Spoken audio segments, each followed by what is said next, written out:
Hola Mina! Di video kali ini saya akan bahas sihir yang dimiliki Lucius yang kemungkinannya memiliki lebih dari 4 atribut sihir. Apa saja itu? Kita langsung masuk saja ke pembahasannya.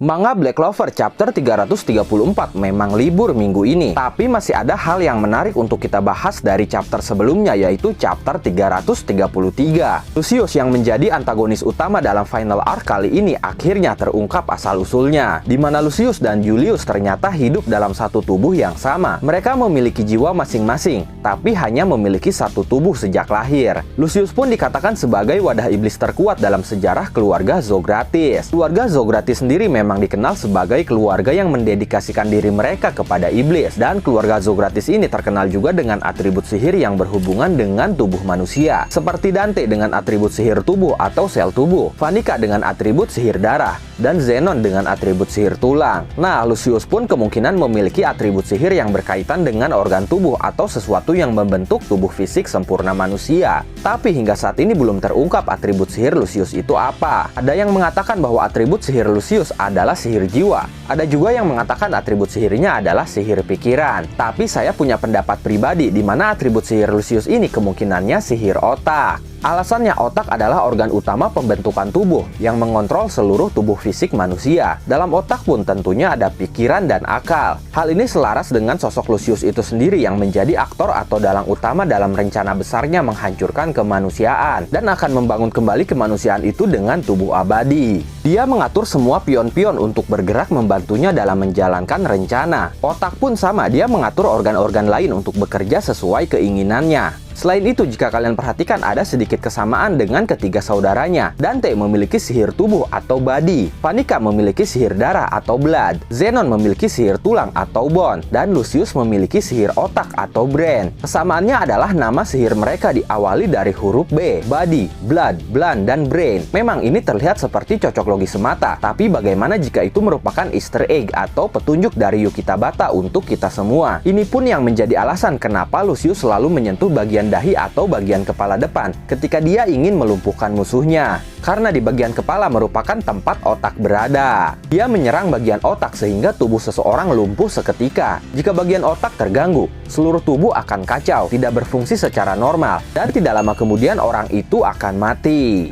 Sebelum pembahasannya dilanjut, Mimin mau minta dukungannya untuk channel kedua Mimin. Nama channelnya Toynesia, channel yang dibuat khusus untuk anak-anak. Jadi bagi kalian yang punya anak, adik, keponakan, sepupu, dan cucu, bisa bantu subscribe dan tonton videonya. Untuk linknya sudah saya cantumkan di deskripsi dan juga kolom komentar. Oke, terima kasih banyak Mina. Menariknya, selama ini kita sudah tahu bahwa seseorang akan selalu memiliki satu atribut sihir dan juga satu Grimoire, kecuali dalam kasus Yuno yang memiliki dua Grimoire berbeda dengan atribut sihir berbeda juga. Karena di dalam tubuh Yuno ada jiwa lain yang bersemayam, yaitu jiwa elf dari anaknya Lih. Dalam kasus William dan Patri pun hampir sama, karena mereka memiliki jiwa masing-masing, maka masing-masing dari mereka memiliki Grimoire berbeda dan atribut sihir yang berbeda juga. Dari kasus Yuno, William, dan Patri ini kita tahu bahwa Grimoire berkaitan dengan jiwa dan bukan berkaitan dengan tubuh fisik manusia. Artinya setiap jiwa pasti akan memiliki satu Grimoire dan juga satu atribut sihir. Jadi walaupun tubuh fisiknya hanya satu, tapi jika di dalamnya ada dua jiwa yang berbeda, maka dia akan memiliki dua Grimoire dengan dua atribut sihir yang berbeda. Itu artinya ada kemungkinan Lucius dan Julius pun akan memiliki Grimoire yang berbeda. Mereka pun akan memiliki atribut sihir masing-masing yang berbeda, sama seperti Yuno.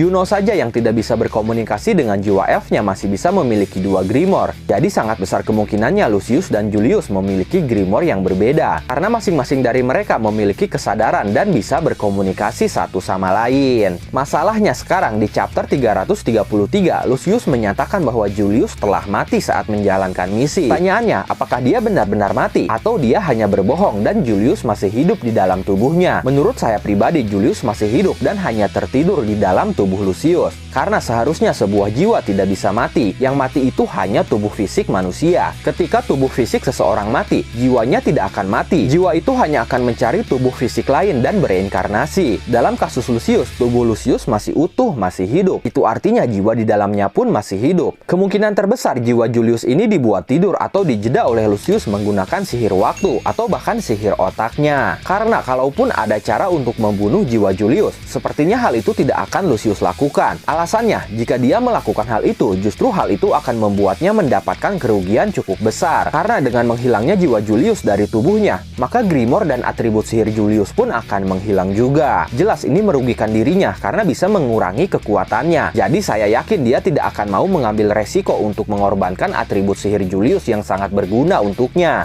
Oleh karena itu, kemungkinan besar Lucius hanya membuat Julius tidur dan tidak sadarkan diri, sehingga Lucius masih bisa menggunakan sihir Julius. Jika kalian perhatikan dalam kasus Yuno, jiwa lain yang berada di dalam tubuhnya tidak memiliki kesadaran, tapi Yuno masih bisa menggunakan Grimoire beserta atribut sihirnya, yaitu sihir angin. Nah, kasus ini pun sama dengan kasus Julius. Jika jiwa Julius tertidur, maka Lucius pun masih bisa menggunakan atribut sihir Julius. Jika seperti itu, sekarang Lucius memiliki dua atribut sihir yang berbeda yang memang sudah ada sejak lahir. Ditambah entah menggunakan cara apa, dia pun bisa menggunakan atribut sihir waktu milik Astaroth. Terakhir diketahui juga ternyata setelah memakan jantung Lucifero, Lucius pun bisa menggunakan atribut sihir gravitasi Lucifero. Artinya kini dia bisa menggunakan 4 atribut sihir sekaligus, dan tentunya ini baru yang kita ketahui saja. Karena bisa saja Lucius sudah melakukan sesuatu terhadap iblis tingkat tertinggi lainnya seperti Beelzebub, atau mungkin dia telah melakukan sesuatu kepada ketiga adiknya, sehingga dia pun bisa menggunakan atribut sihir adik-adiknya.